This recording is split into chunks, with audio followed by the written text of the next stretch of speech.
আর আল্লাহ যদি সাহায্য করে বিজয় অবশ্যই 100% মুসলমানদের হয়ে যায়। কথা বল ঠিক কি না? আর মুসলমানদের তো বিজয় আল্লাহ দিবেন, তিনি 100% বলে দিয়েছেন, লা খাউফুন আলাইহিম ওয়া লা হুম ইয়াহজানুন, কোনো ভয় নাই, কোনো চিন্তা নাই। ওই তরুণ আর যুবক কয়েকজন যখন আমার পদে থাকলো, আমি আল্লাহ তাদের হৃদয় ইমানটাকে ঢেলে দিলাম, ইমানটাকে মজবুত বানায় দিলাম। ওই কয়েকজন তরুণ আর যুবক ইমান যখন মজবুত হলো, পরস্পর তোমরা বিচ্ছিন্ন হয়ে যেও না। যখনই কোনো জাতি, কোনো গোষ্ঠী সীসা ঢালা পাঁচিলের মতো আল্লাহ রাস্তায় সংগ্রাম করবে, আল্লাহ পাক তাদেরকে ভালোবাসবেন, হিম্মত দিবেন, তাদেরকে সাহস দিবেন, শক্তি দিবেন। যার কারণ আমরা দেখেছি এভাবেই যারা সীসা ঢালা পাঁচিলের মতো কাজ করেছে, আল্লাহ তাদেরকে বিজয় দিয়ে দিয়েছে। বর্তমান যুগে আমার ভাইরা মুসলমানেরা যদিও নির্যাতনের শিকার মুসলিম, মজলুম মুসলমান, এরপরও মুসলমানের পক্ষে লক্ষ লক্ষ মানুষ আছে গিরাই আল্লাহর রাস্তায় নিহত হয়, তাদেরকে মরা বলো না, বাল আহইয়া, এরা হচ্ছে জিন্দা, বরং এরা মরে নাই, এরা থাকে জিন্দা। যারা শহীদ হয় তাদেরকে মরা বলা যাবে না। কথা বলেন ঠিক কি না?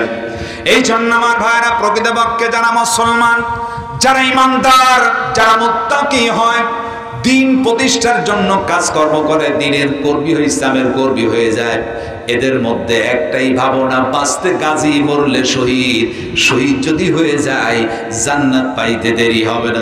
আসসালামু আলাইকুম ওয়া রাহমাতুল্লাহি ওয়া বারাকাতুহু। সকলেই কেমন আছেন? আলহামদুলিল্লাহ, আল্লাহ পাকের রহমত, আপনার দোয়াতে ভালো আছি। ইন্নাল হামদুলিল্লাহিল আকরামিল্লাযী খালাকাল ইনসানা ওয়া কাররামা ওয়া আল্লামাহু মিনাল বায়ানি মা লাম ইয়ালাম। فسبحان الذي لا يحصى امتنانه باللسان ولا بالقلم. نشهد أن لا إله إلا الله وحده لا شريك له، ونشهد أن سيدنا وحبيبنا وطبيبنا وطبيب أرواحنا محمد الذي أرسله بالحق بشيرا ونذيرا وداعيا إلى الله بإذنه وسراجا وقمرا منيرا. فقد قال الله تعالى في كلامه المجيد وفرقانه الحميد: أعوذ بالله من الشيطان الرجيم. بسم الله الرحمن الرحيم. إن الله يحب الذين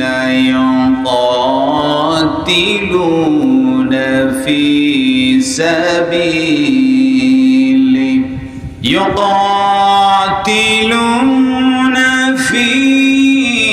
سبيله صفا كأنهم بنيان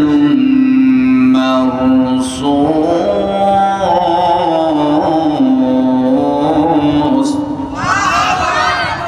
الله أكبر. بسم الله الرحمن الرحيم.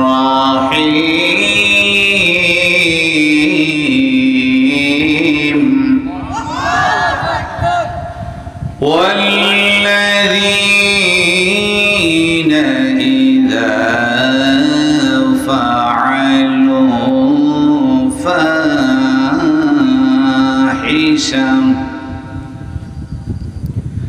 والذين إذا فعلوا فاحشة أو ظلموا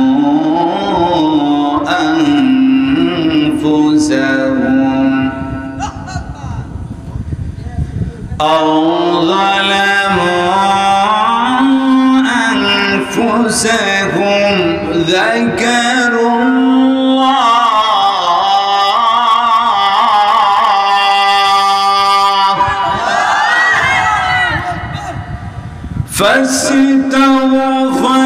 فاستغفروا لذنوبهم ومن يغفر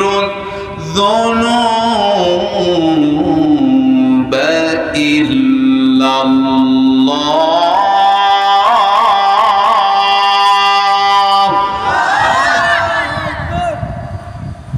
ولم يصروا على ما فعلوا وهم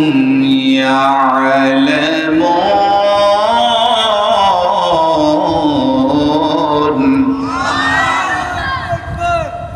وقال الله تعالى في شان حبيبي إن الله وملائكته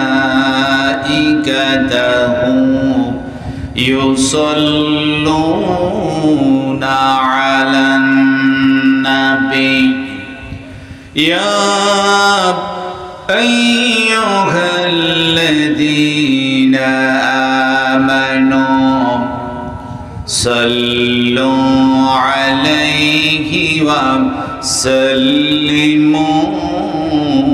تسليما اللهم صل على سيدنا مولانا محمد وعلى آل سيدنا شكري بلن بلغ العلا بكماله كشف الدجى بجماله حسنت جميع خصاله صلوا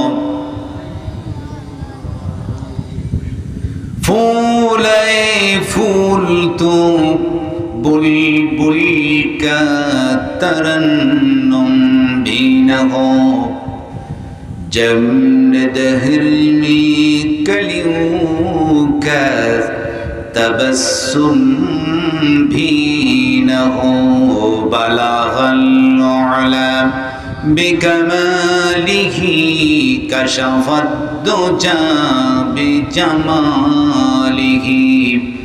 हसनत जमीअ खसालिही सल्लो अंगुली की इशारे से कमर टुकड़ी हुए हाय जो शक्ले मोहम्मद है ओ ही नूरे खुदा है बलागल उला बिकमालिही कशफत दुजा बिजमालिही हसनत जमीअ खसालिही सल्लो একটু জিকির করুন লা ইলাহা ইল্লাল্লাহ লা ইলাহা প্রাণ খুলে জবান খুলে আল্লাহর ডাকুন সুবহানাল্লাহ ওয়ালহামদুলিল্লাহ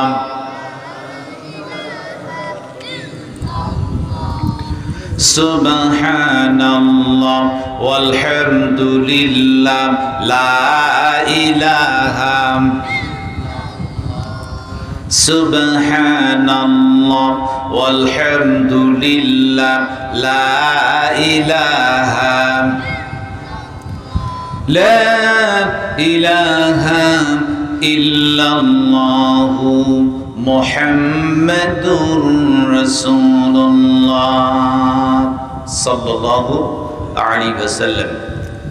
উপস্থিত পাবনা জেলার ঈশ্বরদী থানার অন্তর্গত চাঁদপুর মধ্যপাড়া গ্রামবাসী কর্তৃক আয়োজিত আজকের ঐতিহাসিক দোয়া এবং তাফসির মাহফিলের সম্মানিত সভাপতি জনাব মোহাম্মদ মুসলিম উদ্দিন মাস্টার সাহেব, আজকের মাহফিলের অতিথিবৃন্দ, বিশেষ করে আমার পূর্বক্ষণ পর্যন্ত যিনি আলোচনা রেখে ধন্য করেছেন, আপনাদের খুবই পরিচিত ব্যক্তি, বিশিষ্ট ইসলামের চিন্তাবিদ, মুফাসসির কোরআন, বলিষ্ঠ কণ্ঠস্বর হযরত আল্লামা মাওলানা সাইফুল ইসলাম সাহেব মুদ্দাজিল আলিম, আলোচনা রেখে ধন্য করেছেন অত্র এলাকার কৃতি সন্তান বিশিষ্ট আলেমে দ্বীন হযরত আল্লামা মাওলানা শেখ আবু হানিফ সাহেব মুদ্দাজিল আলী সহ দেগার উলামায়ে কেরাম, সম্মুখে বসা মুরব্বিয়ানে কেরাম, তরুণ যুবক ভাইরা, বিশেষ আকর্ষণ পর্দার আড়ালে বসে থাকা দিনদার পরহেজগার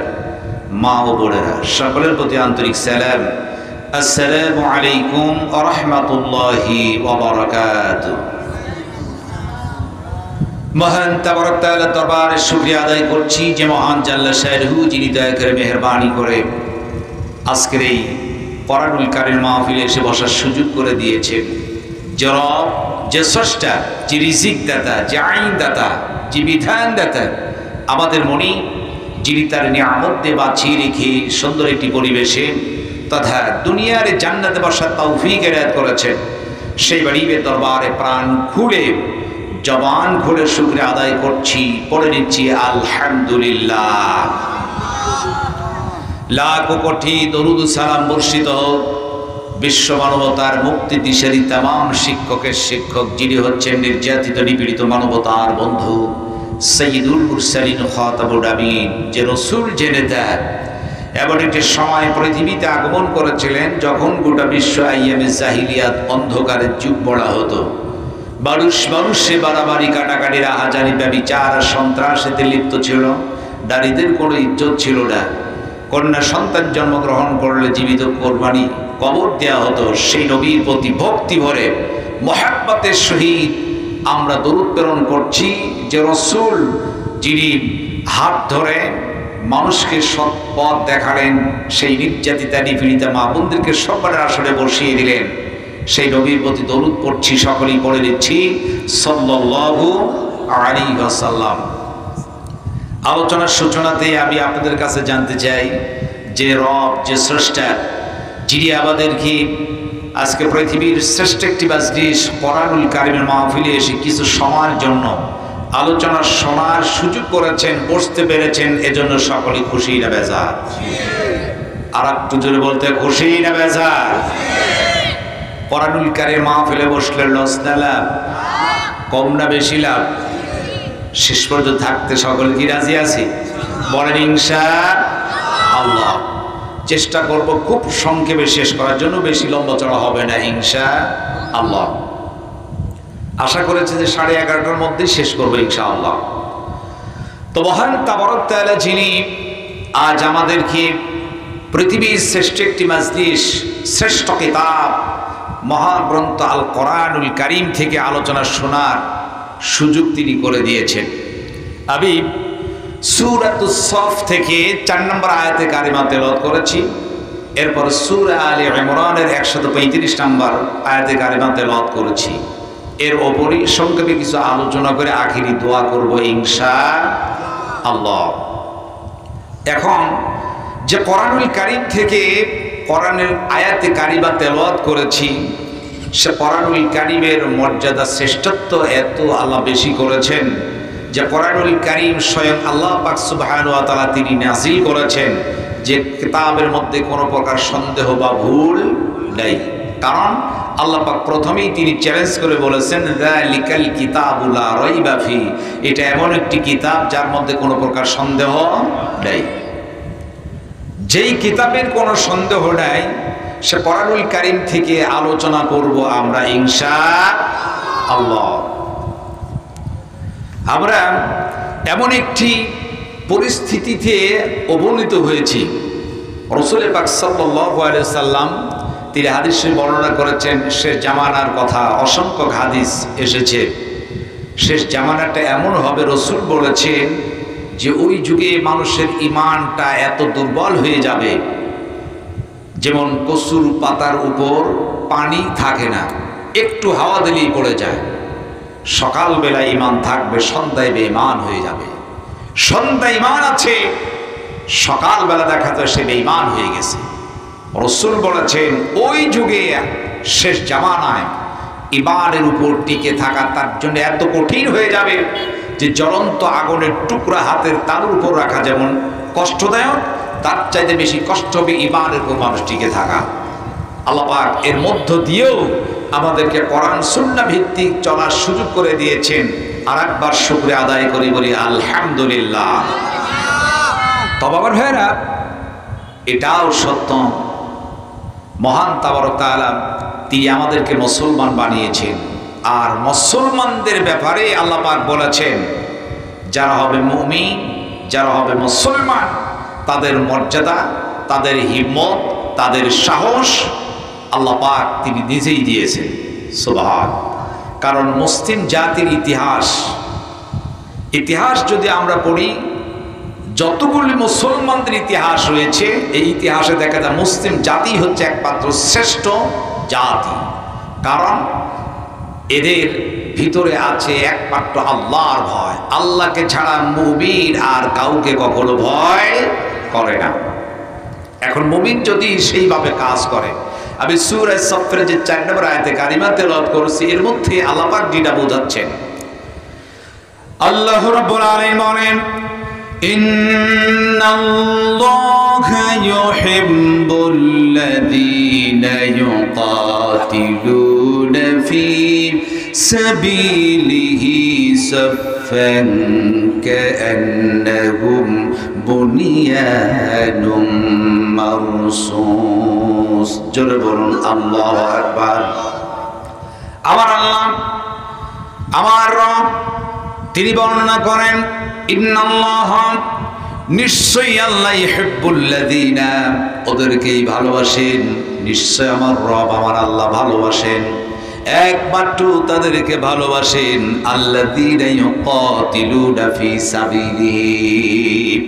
আল্লাহ বলছে আমি তাদেরকে ভালোবাসি যারা কি করে, ইউকাতিলুনা ফী সাবিলিহি, যারা সংগ্রাম করে আল্লাহর রাস্তায়, দ্বীনের পথে সংগ্রাম করে, জিহাদ করেন।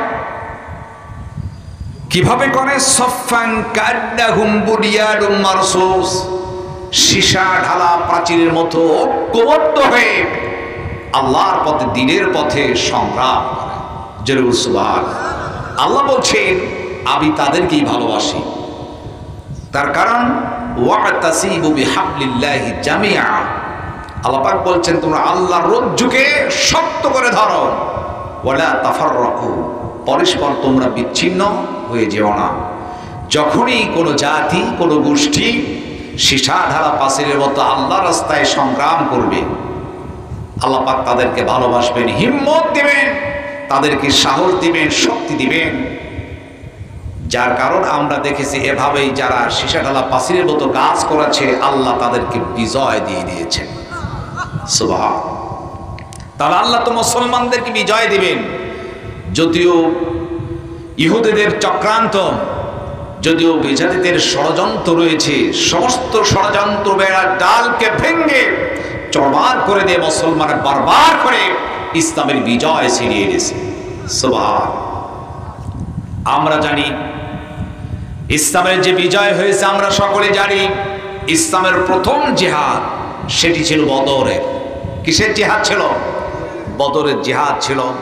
আর বদরের জিহাদটা ছিল এত বড় কঠিন জিহাদ, সন্তান এবং বাবার সহিত লড়াই।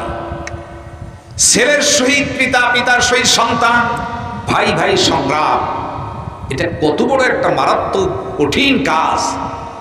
ভাই ভাইয়ের সঙ্গে সংগ্রাম করা, সন্তান বাবা বাবার সন্তানের বিরুদ্ধে সংগ্রাম করা, লড়া, এটা চারটাখানি কথা নয়। কিন্তু শুধুমাত্র দ্বীনের স্বার্থে তারা এই কাজ করেছেন। জরুর আল্লাহু আকবার। এরপর মহান আল্লাহ পাক সুবহানাহু ওয়া তাআলা তিনি মুসলমানদেরকে বিজয় করে দিয়েছিলেন। জরুর সুবহান।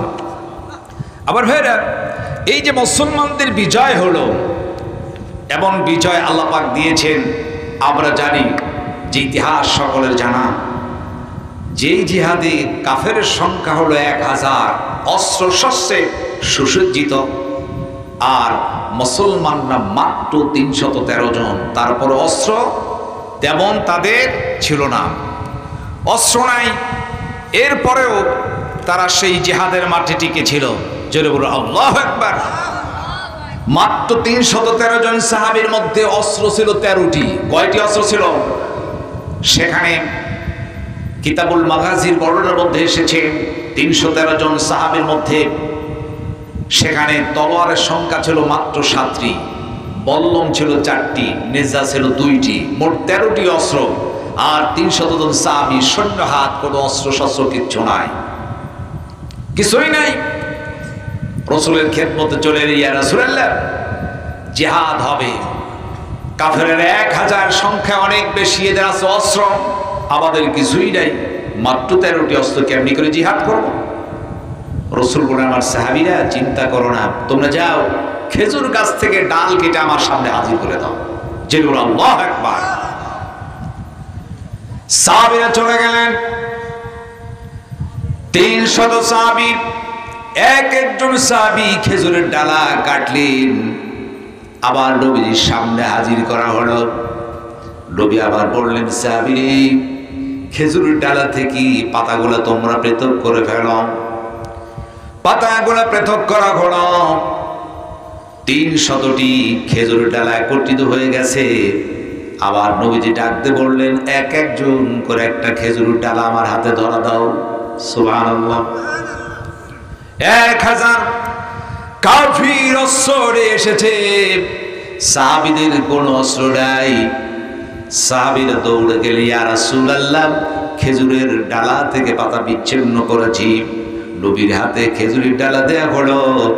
আবার নবীজি খেজুরের ডালা হাতে করলেন, আর তিনি বললেন, বিসমিল্লাহি তাওয়াক্কালতু আলাল্লাহ মা রামাইতা ইয রামাইতা ইন্নাল্লাহা রামাম। ও আমার সাহাবী, এই নাও তোমার অস্ত্র।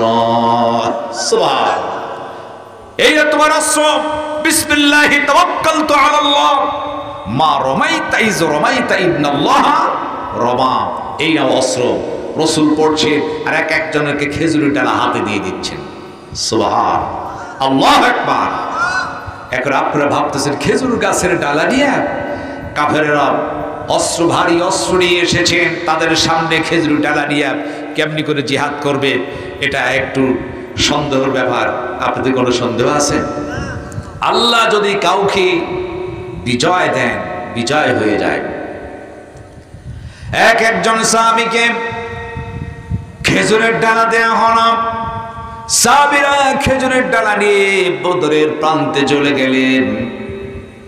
আমার রব, আমার আল্লাহ রব্বুল আলামিন সেই দিন সাহাবীদেরকে এমন বিজয় দান করেছিলেন, খেজুরের ডালা নিয়ে কাফের যখন সামনে আসতো, তারা খেজুরের ডালা দিয়া গর্দানের উপর মারার সঙ্গে সঙ্গে দেহ থেকে মাথা বিচ্ছিন্ন হয়ে গেল। আল্লাহু আকবার। সাহাবীরা ঈমানের বলে বলিয়ান হয়ে দাঁড়াই তাকবীর আল্লাহু আকবার স্লোগান দিয়ে খেজুরের ডালা কাফিরদেরকে লক্ষ্য করে গর্দানে যখন নিক্ষেপ করেছে, আমার রব, আমার আল্লাহ দেহ থেকে মাথা বিচ্ছিন্ন করে দিয়েছেন। জোরে বলো আল্লাহু আকবার। এই ক্ষমতা আমার আল্লাহর আছে কি নাই? আছে কি নাই? খেজুরের ডালা গর্দানে দিল, দেহ থেকে মাথা বিচ্ছিন্ন হয়ে পড়ে গেল। সুবহান। আমার ভাইয়েরা, পর্দানে মাদেরকে বলবো, মা, এই যে বদরের প্রান্তে জিহাদ করলো সাহাবীরা, মাত্র 313 জন সাহাবী সেখানে গেছেন। আমার আল্লাহ রব্বুল আলামিন বদরের প্রান্তে 313 জন সাহাবীকে তিনি বিজয় দিয়ে দিলেন। জোরে বল সুবহানাল্লাহ। আল্লাহ রাব্বুল আলামিন বলেন, ওয়ালাকাদ নাসারাকুমুল্লাহু বিবাদরিন ওয়া আনতুম আদিল্লাতুন ফাত্তাকুল্লাহা লাআল্লাকুম তাশকুরুন।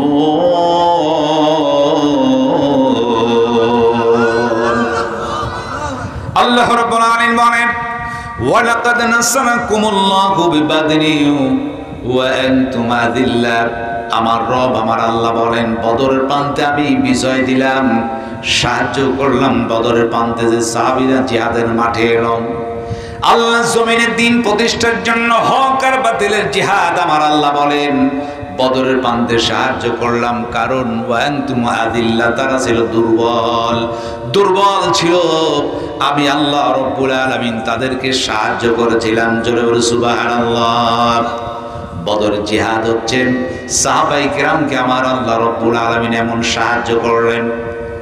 এই সাহাবীরা একদিকে ছিল তারা যেমন দুর্বল, তারা তো আল্লাহর কাছে যখন সাহায্য চাচ্ছে, কাকুতি মিনতি ভরে পরওয়ারদিগারকে বলছে, আল্লাহ সংখ্যায় আমরা কম, অস্ত্র নাই, কাফেররা 1000 অস্ত্র শস্ত্রে সুসজ্জিত হয়ে গেছে, কেমনি করে জিহাদ করব?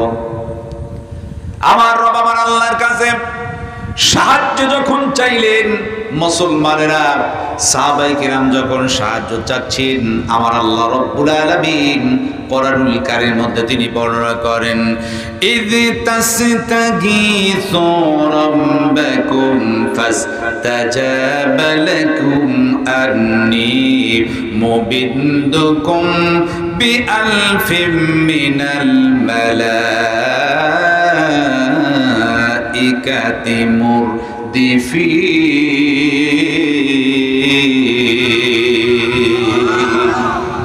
সাহাবায়ে কেরাম যখন আল্লাহর কাছে এরা প্রার্থনা করতেছেন, যখন তারা তার রবের নিকট তারা যখন প্রার্থনা করতে শুরু করলো, আল্লাহ পাক সুবহানাহু ওয়া তাআলা বলে, আমি তখন কি করলাম? তাদের প্রার্থনাকে মঞ্জুর করে নিলাম। জোরে বল সুবহান। শুধু মঞ্জুরি করলাম না, আমি আল্লাহ পাক কি করলাম? আমি তাদের জন্য 1000 ফেরেশতা নাজিল করে দিলাম। জোরে বল সুবহান। একদিকে 313 জন সাহাবী, আর একদিকে কাফেরেরা ছিল 1000, কাফেরেরা 1000, ফেরেশতা এলো 1000, তাহলে সমান সমান। মাঝখান দিয়া 313 জন সাহাবীরা ছিল বোনাস। জোরে বল সুবহান। ফেরেশতারা আসলো কাতারে কাতার, খণ্ডিত আকারে দলে দলে একের পর এক ফেরেশতা আসতেই শুরু করলো। জোরে বলল আল্লাহু আকবার। আমার ভাইরা, ফেরেশতা যখন নাজিল হল, আমার রব ফেরেশতা দিয়ে যখন সাহায্য করলেন, ফেরেশতারা কাতারবদ্ধ ভাবে যখন বদরের প্রান্তে আসতেছিল, যখন বদরের প্রান্তে আসলো, আমার রব আমার আল্লাহ রব্বুল আলামিন সঙ্গে সঙ্গে ফেরেশতাদের প্রতি ওহী করলো। আমার আল্লাহ বলেন, ইয ইউহি রাব্বুকা ইলাল মালাইকাতি আন্নী মাআকুম ফাতাব্বিতুল্লাযীনা আমানু سألقي في قلوب الذين كفروا الرعب فاضربوا فوق الأعناق واضربوا منهم كل بنان. الله رب العالمين إذ يوحي ربك إلى الملائكة. আবার আল্লাহ ওহী করলেন, জানিয়ে দিলেন ফেরেশতাদেরকে, শোনো ফেরেশতারা, আন্নী মাআকুম ফাতাব্বিতুল্লাযীনা আমানু, তোমরা কি করো? মুমিনদের কাছে গিয়ে বলো আমি আল্লাহ তাদের সহিত আছি, আর মুমিনদেরকে একটু সাহস দাও, অভয় শোনাও, তাদেরকে একটু সাহস দাও যে আমি আল্লাহ তাদের সহিত আছি। জেনে বলো আল্লাহু আকবার। শুনে রাখো, আমি কাফেরদের অন্তরে ভীতির সঞ্চয় করে দিব, আমি ভয় সৃষ্টি করে দেব। আর তোমরা একটি কাজ করবে, তোমরা চাইবে মুমিনদেরকে একটু সাহস দিবা, আর সেই সাথে কি করবে? কুল্লা বানান, তাদেরকে এমন বানানে বানাবা, তোমরা কি করবে? ওই কাফিরদেরকে ধইরা তোমরা হাতে এবং পায়ের আঙ্গুলের উপর আঘাত করতে থাকবে। জোরে বলো আল্লাহু আকবার। ফেরেশতারা এলো, এক একজন কাফেরের হাতের উপর, পায়ের উপর, আঙ্গুলের উপর তারা আঘাত করতে শুরু করলো। জোরে বলো সুবহান। তাদেরকে ধরাশায়ী করলেন, ফেরেশতারা সাহায্য করলেন। সুবহান। কারণ আমার আল্লাহ যদি সাহায্য করেন, বিজয় অবশ্যই 100% মুসলমানদের হয়ে যায়। কথা বল ঠিক কিনা? আর মুসলমানদের তো বিজয় আল্লাহ দিবেন, তিনি 100% বলে দিয়েছেন, লা খাউফুন আলাইহিম ওয়া লা হুম ইয়াহজানুন। কোনো ভয় নাই, কোনো চিন্তা নাই। সুবহান। এই জন্য আমার ভাইরা, বদরের জিহাদ হলো, এই জিহাদে দেখা গেল মাত্র 313 জন সাহাবী ইসলামের বিজয় ছিনিয়ে আনলেন। কারণ মুসলিম জাতি এরাই ছিল সিংহের জাতি, বীরের জাতি। মুসলিম জাতি জীবন দিতে রাজি, এরা জেল খাটতে রাজি, ফাঁসির কাস্টে ঝুলতে রাজি আছে, বাতিল শক্তির কাছে মাথা নত করে না। সুবহানাল্লাহ, আল্লাহু আকবার। এরা জীবন দিবে, জেল খাটবে, ফাঁসির কাস্টে ঝুলবে, বাতিল শক্তির কাছে কখনো মাথা নত করবে না। কথা ঠিক কিনা? সেই জাতি হচ্ছে মুসলমান। আজ পুরো কপাল, মুসলমান আমরা এখনো পর্যন্ত বুঝতে পারলাম না। আমার ভাইয়েরা দেখেন, মুসলমানদের কি বিজয়, ইতিহাস আমাদের ভোলা যাবে না। বারবার করে মুসলমানদের বিজয় হলো। আমার আল্লাহ মুসলমানদেরকে কেমনি ভাবে বিজয় করে দিয়েছেন। আমার ভাইয়েরা সেই দিন নাকি হযরতে সাদ বিন আবি ওয়াক্কাস যখন তিনি 60,000 সৈন্য নিয়ে পারস্যের মহারাজ নগর অবরোধ করে ফেলল, নদীর পাড়ে তারা পৌঁছে গেল। সেনাপ্রধান সাদ বিন আবি ওয়াক্কাস ডেকে বললেন, আমার সাথীরা শোনো, ইসলামের দাওয়াতে বের হয়েছি দিন প্রচারের জন্য। বলো, এই দিনের দাওয়াত কি নদীর এপারেই থাকবে না ওপারে আমরা নিয়ে চলে যেতে চাই? সঙ্গে সঙ্গে সাথীরা বলল, ও সেনাপ্রধান, ইসলামের পতাকা শুধু এপারে নয়, নদীর ওপার পর্যন্ত ইসলামের ঝান্ডা আমরা উড়াতে চাই। সুবহান। কিন্তু ওপারে যাবে, বিশাল খরস্রোতা নদী, স্রোত, বিশাল নদী পাড়ি দিয়ে ওপারে যেতে হবে। বিশাল এক কঠিন অবস্থা, কেমনি করে তারা যাবে এই বিশাল নদী পাড়ি দিয়া? সাহাবীরা যখন বললেন, সাথীরা বললেন, ও সেনাপ্রধান, আমরা যেতে চাই, শুধু ইসলামের দাওয়াত এখানেই ক্ষান্ত হবে না, আমরা নদীর ওপারেও দিনের দাওয়াত দিতে চাই। সঙ্গে সঙ্গে সেনাপ্রধান সাদ বিন আবি ওয়াক্কাস ডেকে বললেন, তাই যদি হয়, এই মুহূর্তে অশ্বারোহী এবং ঘোড়ার আরোহী যত তোমরা আছো 60,000 সৈন্য ঝাঁপায় পড়ো নদীর মধ্যে। জোরে আল্লাহু আকবার। নদীর মধ্যে ঝাঁপায় পড়ো, আর তোমরা আমার সহিত তেলাওয়াত করো, নাস্তাঈনু বিল্লাহি ওয়া নাতাওয়াক্কালু আলাইহি হাসবুনাল্লাহি নি'মাল ওয়াকিল নি'মাল মাওলা ওয়া নি'মান নাসির। সুবহান।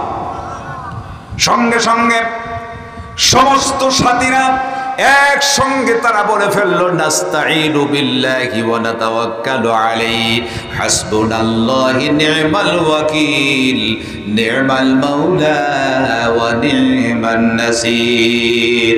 পড়তে পড়তে সাথীগুলা তারা ঘোড়ার ওটের উপর সরায়, খরস্রোতা বিশাল নদীর মধ্যে তারা ঝাঁপায় পড়ল। জোরে বল সুবহানাল্লাহ। ঝাঁপায় পড়লেন, অল্প সময়ের মধ্যে 60,000 সৈন্য নিয়ে হযরতে সাদ বিন আবি ওয়াক্কাস নদীর ওপারে চলে গেলেন। বিশাল আকারে জঙ্গল, আফ্রিকার জঙ্গলের কিনারে চলে গেলেন। হযরতে সাদ বলেন, বিশাল খরস্রোতা নদী পাড়ি দিয়া 60,000 সৈন্য ওপারে চলে গেলাম। আমার রব, আমার আল্লাহ আমাদেরকে এমন ভাবে সাহায্য করলো, এই বিশাল দরিয়ার মধ্যে পার হতে গিয়া একটা ঘোড়া, একটা উট, এমনকি একজন মানুষ পর্যন্ত নদীর মধ্যে ডুবে যায় নাই। সুবহান। আবার আল্লাহ কিভাবে সাহায্য করলেন? 60,000 সৈন্য তাদের ঘোড়া, তাদের উট দিয়া, অস্ত্র নিয়া, খুঁটি বাঠি নিয়া ওপারে চলে গেলেন, একটা বস্তু পানির মধ্যে ডুবে যায় নাই। সুবহান, আল্লাহু আকবার। সাহায্য করেছেন কে? আর জোরে বলেন কে? আমার আল্লাহ সাহায্য করেছেন। এই জন্য আমার ভাইরা, কবি সম্রাট আল্লামা ইকবাল রহমাতুল্লাহ আলাইহি কি সুন্দর ভাবে বলেন, দস্ত দস্তি হি দুনিয়া ভি না ছোড়ে हमने, दस्ते दस्ते दरिया भी न छोड़े हमने, बार जुल्मत पे दौड़ दिए घोड़े हमने। আল্লাহু আকবার। কবি সম্রাট আল্লামা ইকবাল রহমাতুল্লাহ কি সুন্দরভাবে তিনি বলেন, প্রান্তর তো প্রান্তর, ঘোড়ায় সওয়ার হয়ে উটির উপর আরোহী হয়ে ৬০,০০০ সৈন্য বিশাল নদী খরস্রোতা নদী পাড়ি দিয়া আফ্রিকার জঙ্গল পর্যন্ত ইসলামের দাওয়াত তারা পৌঁছায় দিয়েছে। সুবহান। প্রান্তর তো প্রান্তর, কিসের নদী, কিসের স্রোত, সবকে অপেক্ষা করে ৬০,০০০ সৈন্য বিশাল নদী পাড়ি দিয়ে ওপারে আফ্রিকার জঙ্গলে পর্যন্ত তারা দ্বীনের দাওয়াত পৌঁছে দিয়েছেন। জোরে বল সুবহান। আমার ভাইরা, হযরতে সাদ বিন আবি ওয়াক্কাস ৬০,০০০ সৈন্য নিয়ে যখন বিশাল নদী পাড়ি দিয়ে ওপারে চলে গেল, আফ্রিকার কাফের সৈন্যরা ভাবলো নিঃসন্দেহে মুসলমান এসেছে, দ্বীনের দাওয়াত নিয়ে বুঝে ফেলল। ওরা বলল, মুসলমানদের কি জঙ্গলের মধ্যে স্থান দিয়ে দাও। ওরা ভালোভাবেই জানে জঙ্গলের মধ্যে যে হিংস্র প্রাণী আছে, বিষধর সাপ আছে, মানুষকে তো খেয়েই ফেলবে, ওরা বাঁচবে না, যুদ্ধ করার প্রয়োজন হবে না, ওদেরকে জঙ্গলের মধ্যে ছেড়ে দিতে হবে। বাঘ ভাল্লুক সিংহ জীব জানোয়ার ওদেরকে টুকরো টুকরো করে খেয়ে ফেলবে। জঙ্গলের মধ্যে থাকার স্থান দিল, বাহিরে কোনো সুযোগ দিল না। মজদুম মুসলমানের মতো অসহায় হয়ে হযরতে সাদ রাদিয়াল্লাহু তার সৈন্যদেরকে নিয়ে অবশ্যই জঙ্গলেই থাকতে হলো। হযরতে সাদ বলেন, আমাদের স্থান হলো না, আমরা মুসলমান, জঙ্গলের মধ্যে দিল, জীব জানোয়ারের মধ্যে শরণ। ও আমার সাথীরা, একটা তোমরা মঞ্চ তৈরি করো। মঞ্চ যখন তৈরি করলো, একটা উঁচু জায়গা বানানো হলো। হযরতে সাদ বিন আবি ওয়াক্কাস রাদিয়াল্লাহু তাআলা উঁচু জায়গায় তিনি উঠে দাঁড়ালেন। উঁচু জায়গায় উঠে দাঁড়ালেন আর তিনি হিংস্র পানির দিকে লক্ষ্য করে ডাক দিয়ে বললেন, ইয়া আইয়ুহাল হাসার ওয়াসসিবাউ নাহনু আসহাবু রাসূলুল্লাহি সাল্লাল্লাহু আলাইহি ওয়াসাল্লাম ফারজিউ ফাইন্না নাযিরু ফামান ওয়াজাদনা বা'দাহু কাতালনাহু। ওরে হিংস্র পানির শোনো, আফ্রিকার জঙ্গলে যত হিংস্র বাড়ি আছো, আমরা হচ্ছি নবীর সাহাবী, দ্বীনের দাওয়াত নিয়ে আফ্রিকার জঙ্গলে এসেছি। আল্লাহ জমিনে দিন প্রতিষ্ঠার জন্য বিশাল খরস্রোতা নদী পাড়ি দিয়ে এবারে এসেছি ইসলামের ঝান্ডা উড়াবো বলে। আমরা যখন এসেই পড়েছি, ও প্রাণীরা সরো, তোমরা এখান থেকে চলে যাও, যদি এখানে ছেড়ে না চলে যাও তোমাদেরকে হত্যা করে দেওয়া হবে। সুবহান। কি মুসলমানদের সাহস! হিংস্র প্রাণীদেরকে ডেকে বলছেন, এই জঙ্গল থেকে তোমরা বের হয়ে যাও, আর জঙ্গল থেকে যদি বের না হও, দেখছো তলোয়ার ফাইসালা হবে, তলোয়ার দিয়ে তোমাদেরকে কেটে কেটে টুকরো করা হবে। আফ্রিকার কাফের সরকারেরা হাসতে শুরু করলো, পাগলেরা কি কয়, হিংস্র প্রাণী নাকি, এদের কথা শুনবে মানুষ, এরা বড়ই পাগল, এদের কথা কেমনি করে শুনবে, একটা কথা হলো নাকি, বাঘ আছে, ভাল্লুক আছে, জীব জানোয়াররা এখনই মনে হয় খেয়ে ফেলবে। ওরা মুস্কি মুস্কি হাসছে, বারবার চিন্তা করছে মুসলমানেরা বোকা, কারণ এখনো যারা বিজাতি আছে, কাফের মুশরিক ইহুদি, এরা সর্বদাভাবে মুসলমান জাতি হচ্ছে বোকার জাতি। কথা বল ঠিক কি রে? কিন্তু মুসলিম জাতি কখনো এরা বোকা নয়, চালাক জাতি হচ্ছে মুসলমান। কাফেরেরা ভাবলো এখনই বলে হ্যাঁ এদেরকে খেয়ে ফেলবে, কিন্তু যারা শুধুমাত্র চিন্তা করতেছেন, গবেষণা করেন আর মুস্কি মুস্কি হাসেন, কিন্তু সবকিছু অপেক্ষা করে তারা দেখতে পেল ওই যে হযরতে সাদ বিন আবি ওয়াক্কাস তলোয়ার উঁচু করে দেখাইলো, সঙ্গে সঙ্গে তারা দেখতে পাইল সাপের কাতারে সাপ, সিংহের কাতারে সিংহ, আর বাঘের কাতারে বাঘ, যার যার ডিম আর বাচ্চা মুখে নিয়ে জঙ্গল ছেড়ে তারা পালায়ন করলো। আল্লাহু আকবার! এটাই হচ্ছে মুসলমানদের ইতিহাস। ও মুসলমানেরা শুনে রাখো, মুসলিম জাতি যখন আল্লাহর পক্ষে এসে যায়, তখন সমস্ত জীব জানোয়ারগুলো মুসলমানদের তাবে হয়ে যায়। জোরে বলো আল্লাহু আকবার। আজ মুসলমানেরা নিজেকে দুর্বল ভাবে না, মুসলমানদের দেখে সেই সময় জীব জানোয়ার, হিংস্র প্রাণী, সাপ বিচ্ছ তারা পলায়ন করেছে, জায়গা ছেড়ে দিয়েছে। জোরে বলো আল্লাহু আকবার। কারণ মুসলমানরা তো এমন জাতি, ওই হিংস্র প্রাণী, ওই বাঘ, সিংহ, অজগর, এটাকে দেখে মুসলমানরা কখনো ভয় পায় না। একমাত্র এরা ভয় পায় আমার আল্লাহকে। কথা বলেন ঠিক কিনা? আমার আল্লাহকে তারা ভয় পায়, আল্লাহকে ছাড়া কাউকে তারা কখনো ভয় পায় না। আমার ভাইয়েরা, তারা লক্ষ্য করে দেখলেন সমস্ত হিংস্র প্রাণী, সাপ, তারা যার যার বাচ্চা নিয়ে যখন তারা বের হয়ে চলে গেল, সব যখন চলে গেছে, তারা কোন ভাবতেছে কাফের সরকারের ব্যবহার কি। হিংস্র প্রাণীগুলা আমাদের সেই খারাপ ব্যবহার করে মুসলমানদেরকে দেখে রাস্তা ক্লিয়ার করে দিল। কাফের স্পষ্ট বুঝতে পেরেছে নিঃসন্দেহ রব ওর আল্লাহর বড় ক্ষমতা রয়েছেন। জোরে বল সুবহানাল্লাহ। কারণ মুসলমান যখন তিনি প্রকৃতপক্ষে আল্লাহকে ভয় করে, আল্লাহকে যদি প্রকৃতপক্ষে মেনে নেয়, দুনিয়ার কোনো শক্তিকে সে ভয় পায় না। কথা বলেন ঠিক কিনা? আবার ভাইয়েরা, আপনারা জানেন সেই যুগে বাদশাহ দাকিউসের সময়, বাদশাহ দাকিউস তিনি তো নির্যাতন করলো, তার রাজ্যের মধ্যে এলান করে দিল, আমি হচ্ছে তোমাদের রব, আমি হচ্ছে তোমাদের রব, আমাকে সিজদা করো, রব হিসেবে তোমরা মেনে নাও। বাদশাহ দাকিউস যখন এই ঘোষণা করে দিলেন, তার রাষ্ট্রের যত লোক ছিল শত মানুষগুলো তাকে রব হিসাবে মেনে নিল। জোরে বলুন নাউজুবিল্লাহ।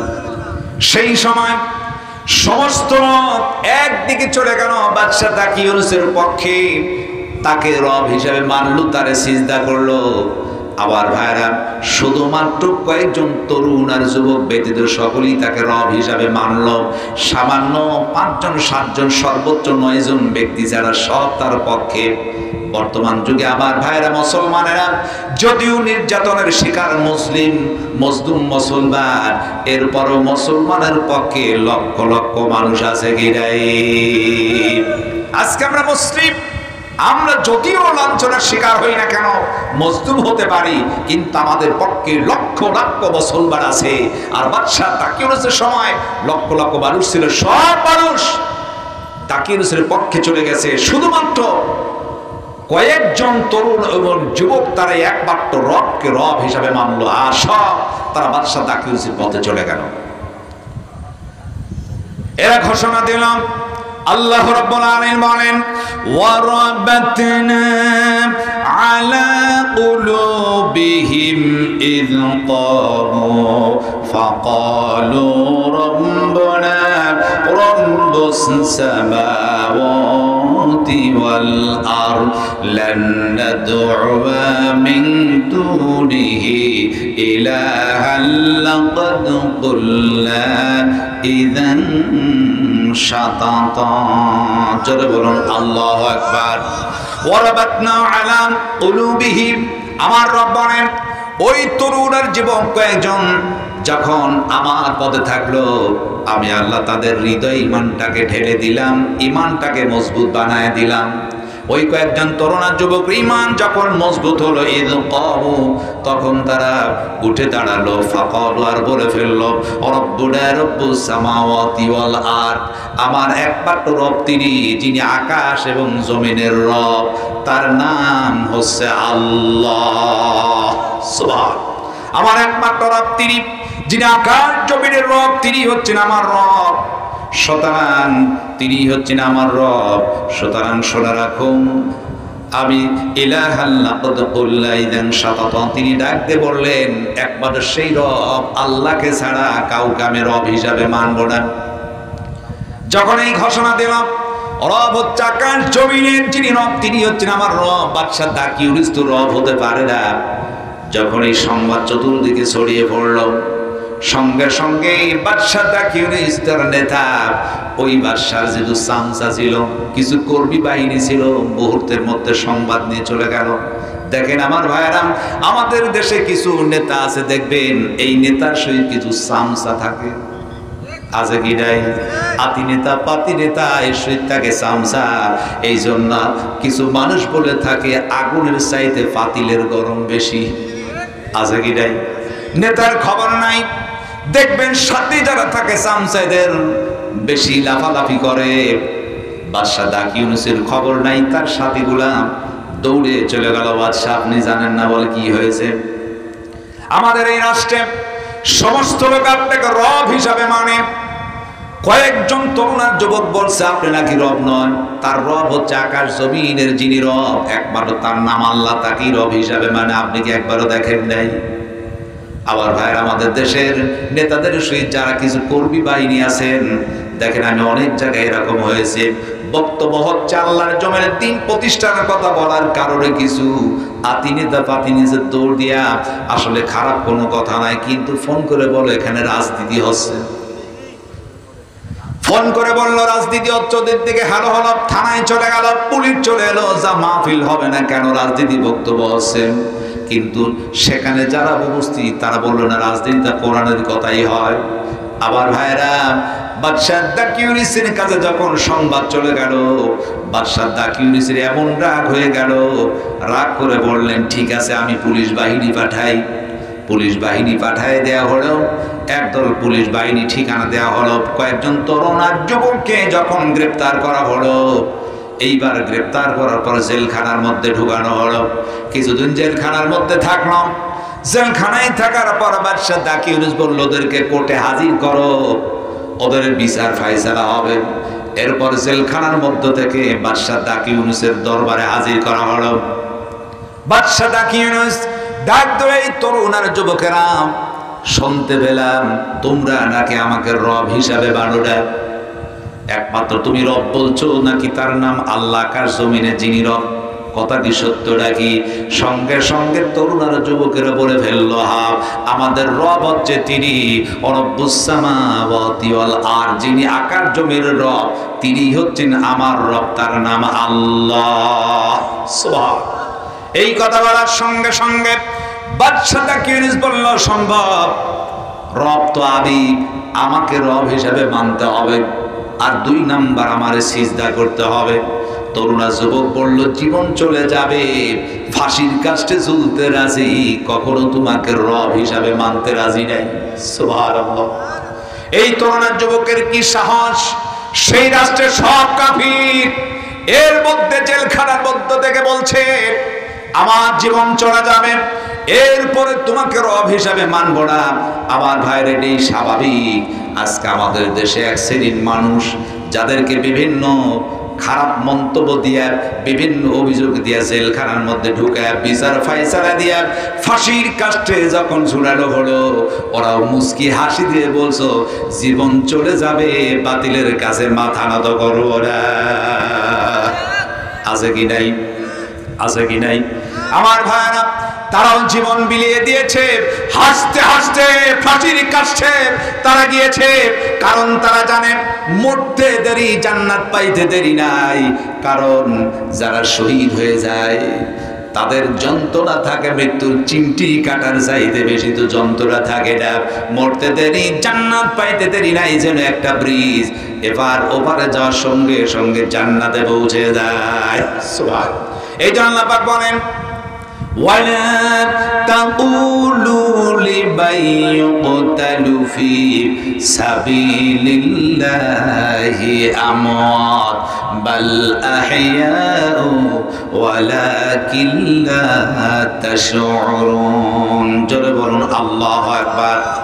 আমার আল্লাহ বলেন যারা আল্লাহর রাস্তায় নিহত হয় তাদেরকে মরা বলো না, বাল আহইয়া, এরা হচ্ছে জিন্দা, বরং এরা মরে নাই, এরা থাকে জিন্দা।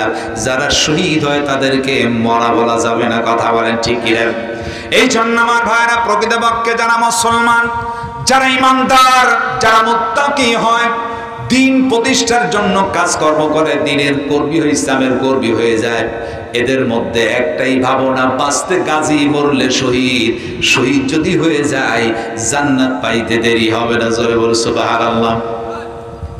এরা মৃত্যুকে বরণ করার জন্য সর্বদা প্রস্তুত থাকে। ঠিক বাদশাহ দাকিউনিসের সময় দেখা গেল এই কয়েকজন তরুণার যুবক কেন এমন সত্য কথা বলল, এর কারণ একটাই, আমার আল্লাহ বলেন ওয়ারাবাতনা আলা কুলুবিহিম, কারণ আমি আল্লাহ তরুণ আর যুবকের অন্তর ঈমানকে ঢেলে দিলাম, এমন ঈমান ঢেলে দিলাম তাদের ঈমানটা আমি আল্লাহ এমন মজবুত বানায় দিলাম। কারণ আমার আল্লাহ দেখলেন যেখানে সমস্ত মানুষ কাফিরদের পক্ষে, আর মাত্র কয়েকজন তরুণ আর যুবক জেলখানার মধ্যে বৈশা, এরপরে বলে রব্বুনা রব্বুস সামাওয়াতি ওয়াল আরদ, আমার রব তিনি যিনি আছেন আকাশ জমিনের রব। সুবহান, আমি তাদের ঈমানটাকে মজবুত করে দিলাম। আমার রব যখন তরুণ আর যুবকের ঈমানটা মজবুত বাড়ায় দিলেন, ঈমানের মজবুতি পাওয়ার কারণে ওরা বলে ফেললো ইন ক্বামু, যখন তারা ঈমান মজবুত হলো তখন তারা কি করলো, উঠে দাঁড়ালো, ফাকালু, আর বলে ফেললো রব্বুনা রব্বুস সামাওয়াতি ওয়াল আরদ, দের তৌহিন কণ্ঠে তারা ভয় ভীতিকে দূর করে দিয়ে একমাত্র ঘোষণা দিলেন আকাশ জমিনের যিনি রব তিনি হচ্ছেন আমার আল্লাহ। সুবহান। এইবার বাদশাহ দাকিউনিস তিনি ডাকতে বললেন, ও তরুণ আর যুবকেরা শোনো, যদি আমাকে রব হিসাবে না মানো তাহলে তোমাদেরকে হত্যা করা হবে। তরুণ আর যুবকেরা বলল মরতে রাজি, এরপরও তোমারে রব হই মানতে আমরা রাজি নই। সুবহান। বাদশাহ বলল এক কাজ করো, আবার এদেরকে নিয়ে যাও জেলখানার মধ্যে, কয়েকদিন সময় দেওয়া হলো, একটু বুঝে সুঝে দেখুক আমার প্রতি ঈমান আনবে কিনা। টান দিয়ে আবার সেখান থেকে কোর্ট থেকে নিয়ে যাওয়া হলো জেলখানার মধ্যে, কিছুদিন থাকলো, আবার আনা হলো। ডাক দিল, ও তরুণ আর যুবকেরা তোমরা কি ঈমান, তোমরা কি এখনো আমাকে আল্লাহ হিসাবে মানবে না, আমার সিজদা দিবে না? তরুণ আর যুবক একটাই কথা বললো, বাদশা দাকিউনিস সরো, জীবন চলে যাবে, এরপর আমরা তোমাকে রব হিসাবে মানব না। সুবহান। আবার ভাইরা, এই যে মুসলমান তাদের ঈমান এত মজবুত ছিল, তারা ঈমানের উপর প্রতিষ্ঠিত ছিল, কারণ তারা জানতেন আমার রব আমার আল্লাহ একজন আছেন, তিনি সর্বশক্তিমান, তিনি ছাড়া আর কেউ নেই। আমাদের যদি হত্যা করে দেয় নিঃসন্দেহে আমরা শহীদ হয়ে যাব। আমার ভাইরা, শহীদের মৃত্যু, শহীদ এমন একটা মৃত্যু যে শহীদের তামান্না সাহাবায়ে কেরামদের মধ্যে ছিল, তারা শহীদ হতে চায়। কারণ যারা শহীদ হয় তাদের মর্যাদা কম না বেশি হয়? শহীদের মর্যাদা সবচাইতে বেশি। আমার রব আমার আল্লাহ কাউকে শহীদের দরজা দিয়ে মর্যাদা বৃদ্ধি করে দেন। আবার ভাইরা, এই জন্য শহীদ হওয়ার জন্য সম্পদের প্রয়োজন হয় না। যদি সে মানুষটি দিন মজুর হয়, গরিব হয়, প্রকৃত পক্ষে যদি দিন তার পরহেজগার ইমানদারওয়ালা হয়, আল্লাহ তার শহীদ হিসাবে কবুল করে নেয়। সুবহান।